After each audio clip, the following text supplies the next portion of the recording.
10 ذي الحجة تبتدئ من دخول شهر ذي الحجة وتنتهي بيوم العيد، عيد النحر.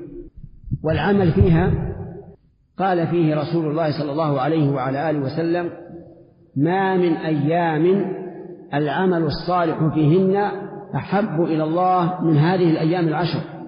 قالوا: ولا الجهاد في سبيل الله؟ قال: ولا الجهاد في سبيل الله إلا رجل خرج بنفسه وماله فلم يرجع من ذلك بشيء.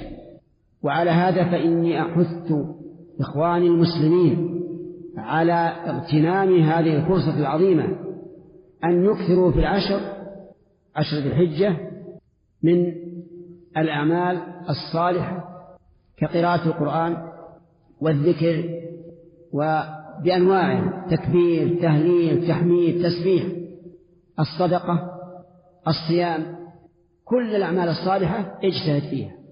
والعجب أن الناس غافلون عن هذه 10. تجدهم في 10 رمضان، لكن في 10 ذي الحجة لا تكاد ترى أحدا فرق بينها وبين غيرها.